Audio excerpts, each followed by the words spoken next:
Bonjour, je fais cette vidéo parce que ce mardi 6 janvier 2026, un partenaire du Bénin m'a transmis en inbox une préoccupation et cette préoccupation, elle est très importante. Et je me suis dit, au lieu de lui faire un voice comme je lui promettais pour lui apporter la réponse, autant mieux faire une vidéo pour que cela puisse, cette réponse, cette contribution de ma part à cette préoccupation puisse édifier plus d'une personne. En fait, la préoccupation est celle-ci. Je la résume et je la paraphrase.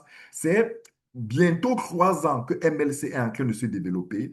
Pourquoi le capteur n'est pas encore disponible sur le marché? Pourquoi est-ce que cette entreprise prend autant de temps pour pouvoir commercialiser des capteurs? Pourtant, ils voient déjà ces capteurs sur certains marchés.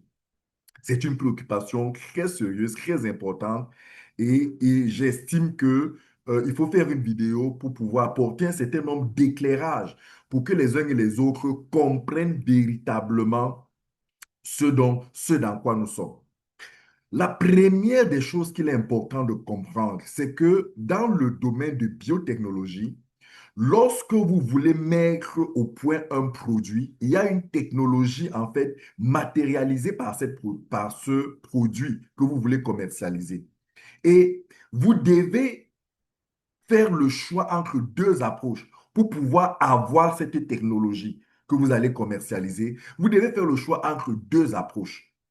La première approche, c'est celle d'utiliser une technologie existante déjà et la dupliquer. Là, utiliser cette technologie, s'appuyer sur cette technologie pour produire et commercialiser. En fait, concrètement, qu'est-ce que ça veut dire? Ça veut dire que, par exemple, prenons notre domaine, vous allez chez une entreprise qui a déjà une technologie de mesure de glycémie, vous versez à vous passez des accords de partenariat avec cette entreprise qui vous donne l'autorisation d'utiliser leur propriété intellectuelle. Vous leur reverserez des royalties en contrepartie de l'utilisation de leur technologie. Donc, ils vous donnent la possibilité d'utiliser les technologies de mesure de la glycémie et maintenant vous utilisez cette technologie pour fabriquer des produits que vous commercialisez. En fait, cette approche est l'une des approches les plus utilisées.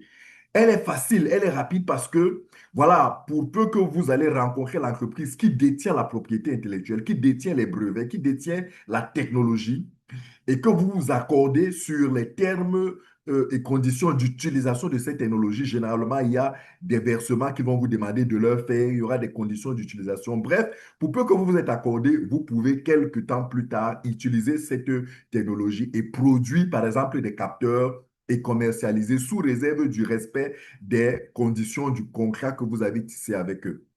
C'est une approche rapide, facile, mais qui a ceci de particulier, c'est que sur la durée, c'est une approche qui vous coûte beaucoup d'argent. Parce que, par exemple, si vous devez reverser des royalties à cette entreprise-là, vous allez vous rendre compte que plus vous produisez, à chaque fois que vous produisez, il faut leur reverser des royalties sur l'utilisation de cette licence. Donc, du coup, ça vous revient sur la durée beaucoup, beaucoup plus cher que si vous auriez utilisé la deuxième option que je m'en vais vous présenter. La deuxième option que vous avez, c'est à défaut d'aller utiliser la technologie d'une autre entreprise, vous pouvez décider de créer votre propre technologie. C'est-à-dire que vous décidez de recruter des chercheurs, de mettre au point un laboratoire et de concevoir vous-même, de développer vous-même votre propre technologie de mesure de la glycémie. Sauf que cette deuxième approche, elle a l'inconvénient de demander du temps parce qu'il faut trouver des chercheurs qui vont travailler soit sur une technologie qui existe et voir comment la perfectionner, voir comment apporter des innovations majeures et ces innovations-là, les matérialiser à travers des brevets qui leur permettent de dire que, écoutez, sur ce qui existait, voilà peut-être tel matériel qu'on utilise. Nous, aujourd'hui, on met un capteur qui utilise tout un autre matériel, mais qui permet d'atteindre les mêmes objectifs, sinon de la meilleure des façons. Ou alors, vous créez carrément quelque chose qui n'existait pas, mais qui permet d'atteindre les mêmes objectifs de mesure de la glycémie. Donc, voilà une autre approche, sauf que Cette autre approche-là, elle prend beaucoup de temps. Pourquoi? Parce que en matière de recherche et développement, puisque c'est de ça qu'il s'agit, vous allez faire des recherches, vous allez développer votre propre technologie. Avant de produire des capteurs, vous allez développer votre propre technologie qui sera dans ces capteurs-là. Vous pouvez prendre généralement 5 à 10 ans. Parce que il faut analyser ce qui existe. Il faut trouver des solutions nouvelles. Il faut expérimenter ces solutions. Il faut observer les résultats de cette solution. Il faut challenger ces solutions. Il faut en plus vous assurer que ces solutions marchent avec le moins d'effets secondaires, bref, avec le plus d'avantages concurrentiels par rapport à ce qui existe. On appelle ça la recherche et le développement. Et en matière de biotechnologie, surtout ces biotechnologies-là qui ont lié à la médecine, à la santé humaine, ça prend beaucoup de temps. Ça prend à minima, quand vous êtes trop rapide, 5 ans. Sinon, même, ça peut vous prendre 5 à 10 ans. Dans le cadre des capteurs MLC Ingénierie, c'est cette deuxième approche que l'entreprise a prise parce que la première approche pouvait nécessiter énormément de fonds. Si vous allez voir par exemple Dexcom, toutes ces entreprises qui travaillent, vous leur demandez d'utiliser leur licence pour vous-même produire. Premièrement, ils vous voient comme un concurrent. Deuxièmement, ils ne vont pas vous faciliter l'usage de leur propriété intellectuelle. Ils vont vous demander des coûts énormes, lesquels coûts, si vous n'avez pas, ça va être compliqué. Donc, du coup, chez MLC Engineering, c'est la deuxième approche qui a été utilisée, celle de mobiliser des chercheurs, de mettre en place un laboratoire et de développer notre propre technologie. Et c'est alors que je viens maintenant à la réponse à la question de notre partenaire. En principe, MLC devrait mettre à minima 5 ans pour pouvoir développer sa propre technologie de mesure de la glycémie. Mais voyez-vous, et c'est là le must chez MLC, cela n'a pris que 3 ans maximum, sinon même 2 ans et demi, pour pouvoir mettre au point un capteur avec des innovations, avec des spécificités que d'autres capteurs n'ont pas. À date, ça fait près de 20 brevets que l'entreprise a déjà, près de 20 brevets, entre 17 et 19 brevets que l'entreprise a déjà eu. En fait, les 17 ou 19 brevets sont la matérialisation de certaines particularités uniques que l'on retrouvera dans notre capteur, qu'il n'y a pas ailleurs, qu'il n'y a pas dans d'autres capteurs. Des particularités, certes, qui aboutissent au même résultat, peut-être à de bien meilleurs résultats, mais qui sont des spécificités qui nous permettent de dire que on a quand même mis au point quelque chose de différent, un capteur différent de ce qui existe. MLC a pris 2 ans et demi pour arriver à mettre au point, à faire ces recherches et ces développements-là. Très cher, c'est un exploit. C'est un véritable exploit parce que dans cette industrie, encore une fois, cela vous prendrait 5 à 10 ans. Mais pourquoi et comment MSC a réussi à faire ça?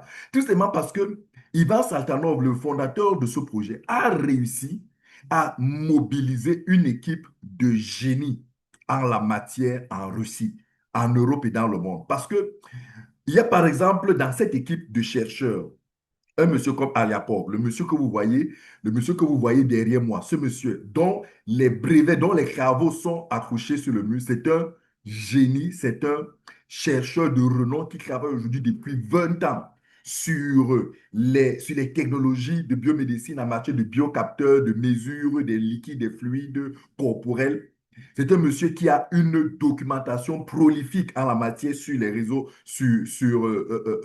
disponibles dans les archives. C'est un monsieur qui a des brevets issus de ses recherches, de ses innovations. MLC, Ivan Satanov a réussi à pouvoir convaincre ce chercheur de le rejoindre dans son projet. Ivan Satanov a réussi à convaincre d'autres chercheurs que j'ai eus le privilège de rencontrer durant mon passage au laboratoire InnoBiosystem à Moscou et avec qui j'ai changé.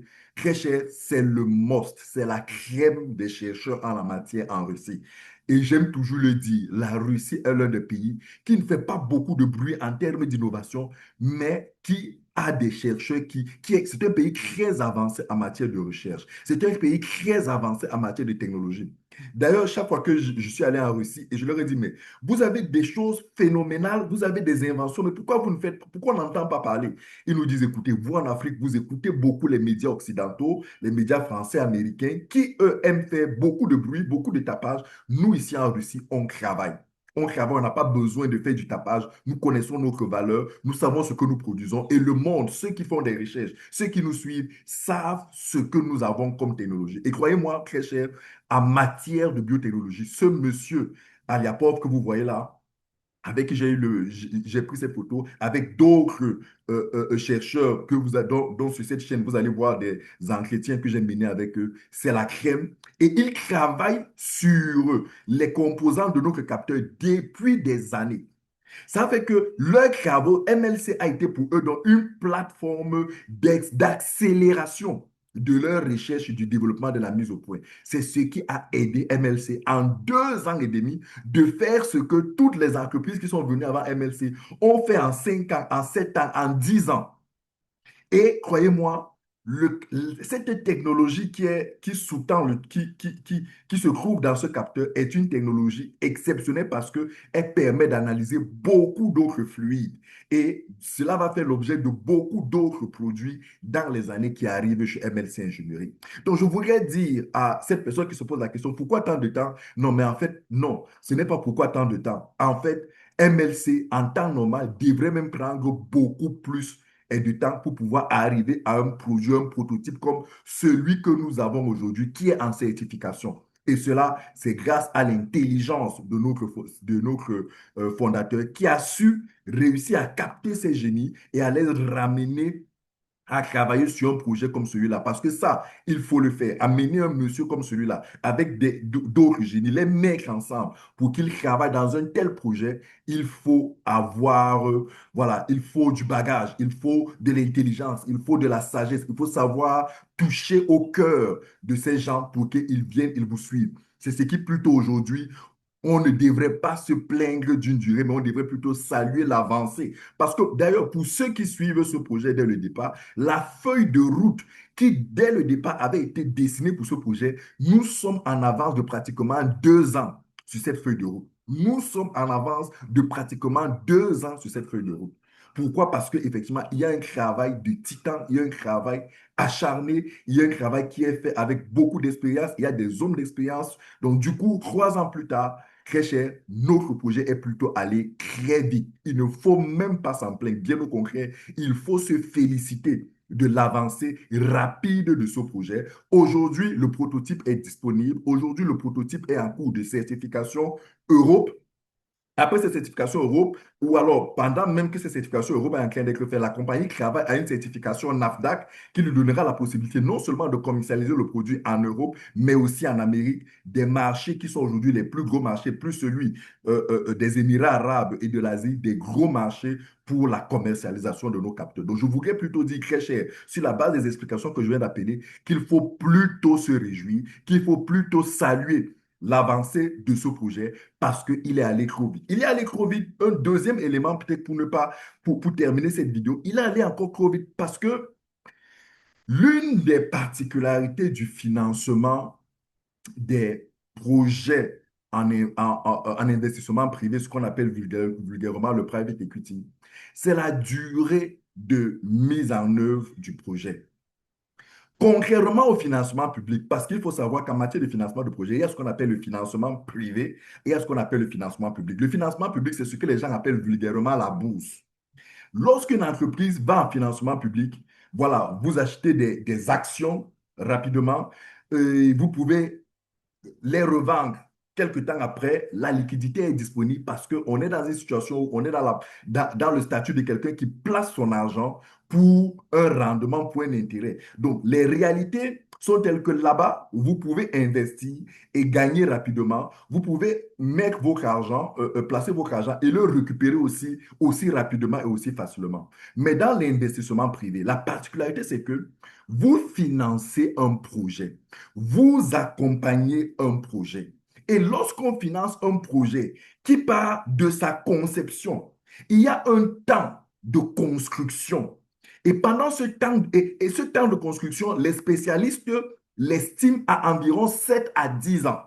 C'est pour ça que les spécialistes du financement privé, du private equity, vous disent que lorsque vous rentrez dans ce domaine, l'un des aspects qu'on va appeler aspect négatif, parce que l'un des aspects positifs du private equity, c'est le fort potentiel de rendement. Vous achetez des parts d'investissement très, très moins chères à vil prix et vous pouvez, au bout de quelques années plus tard, vous faire énormément d'argent. Mais vous achetez moins cher. Pourquoi?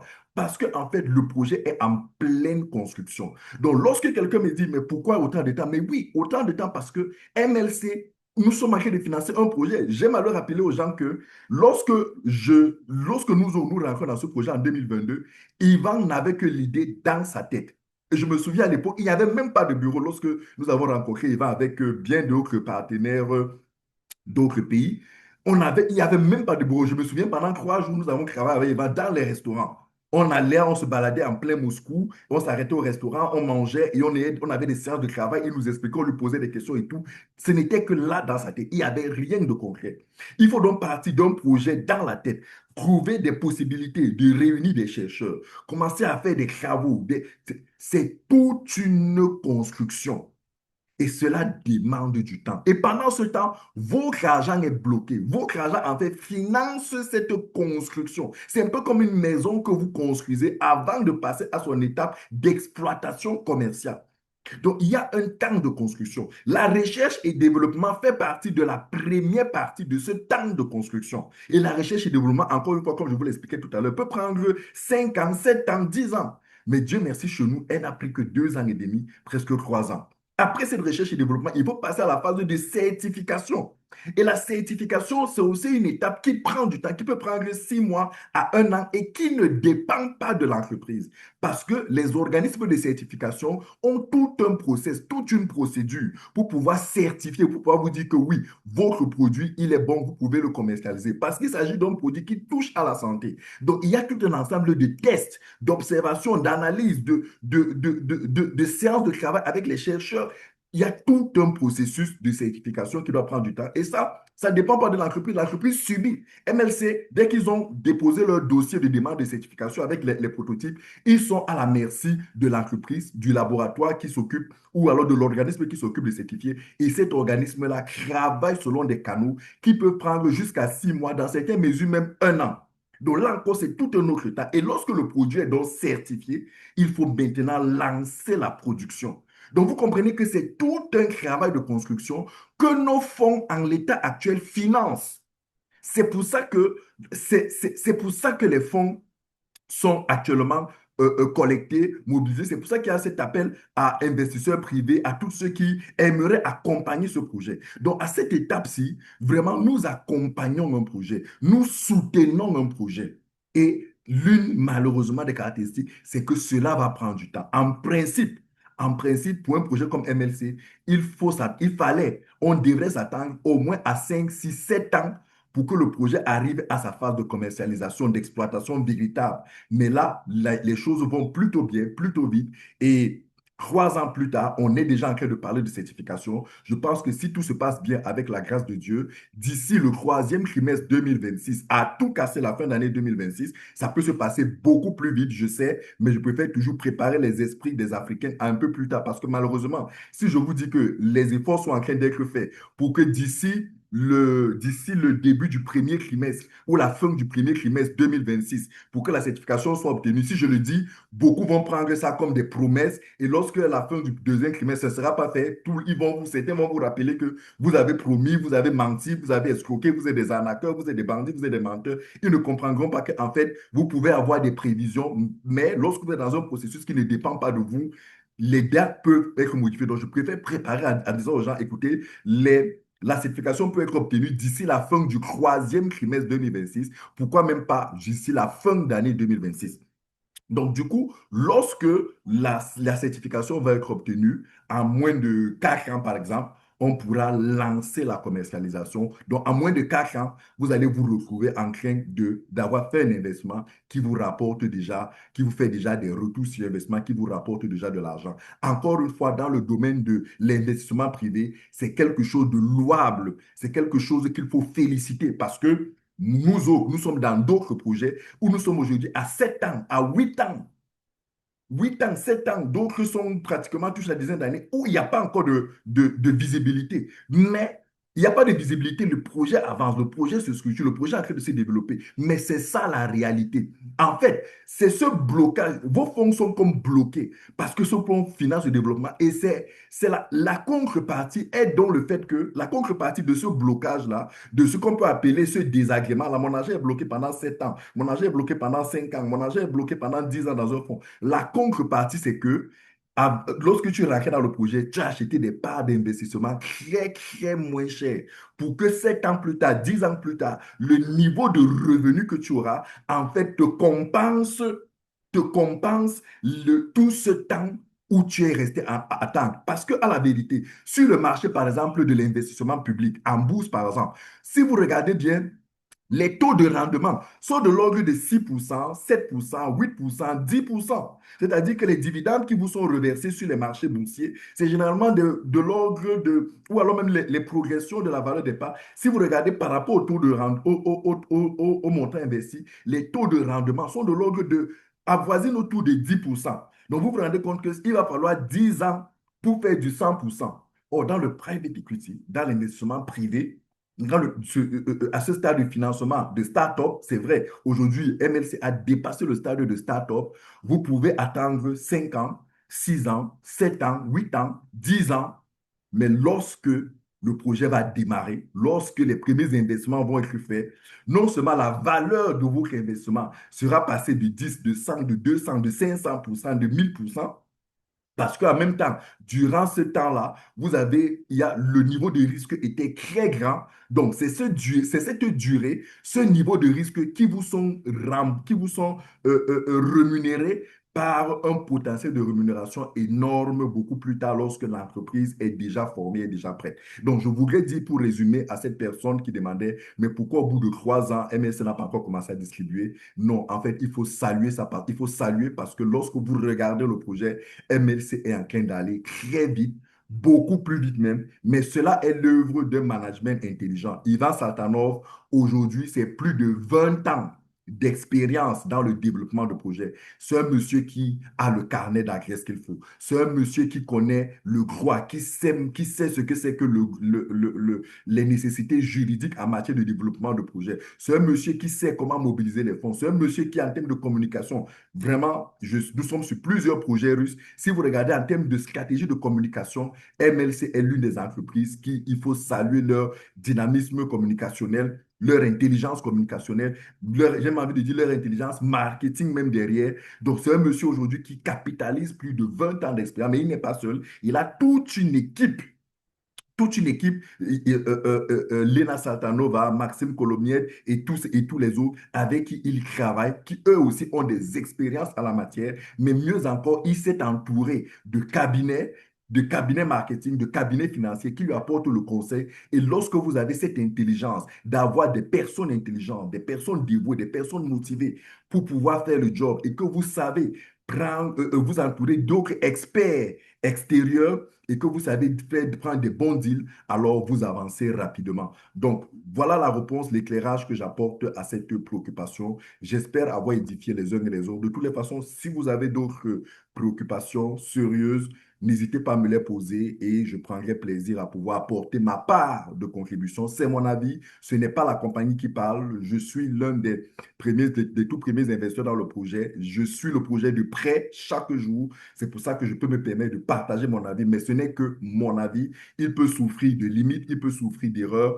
donc, mais je le partage avec vous pour qu'il soit au moins un élément sur lequel vous pouvez davantage aller faire des recherches et les challenger pour pouvoir mieux comprendre le projet. Donc, merci. Si cela vous a édifié, s'il vous plaît, laissez un commentaire, laissez un like, un j'aime, appréciez la vidéo, dites-nous quelque chose, ça nous encourage, ça nous motive à travailler. Partagez parce que nous avons le devoir dans ce projet d'informer. S'il vous plaît, je vais peut-être, non, ça je le dirai dans une autre vidéo, nous avons le devoir d'informer. Battons-nous pour apporter la bonne information parce que si nous n'apportons pas la bonne information, il y a des gens mal informés ou sous-informés qui peuvent nous fragiliser, qui peuvent fragiliser notre projet. Donc, en tant qu'investisseur, protégeons notre projet parce que lorsqu'on protège notre projet, c'est notre investissement qu'on protège. Merci et à très bientôt.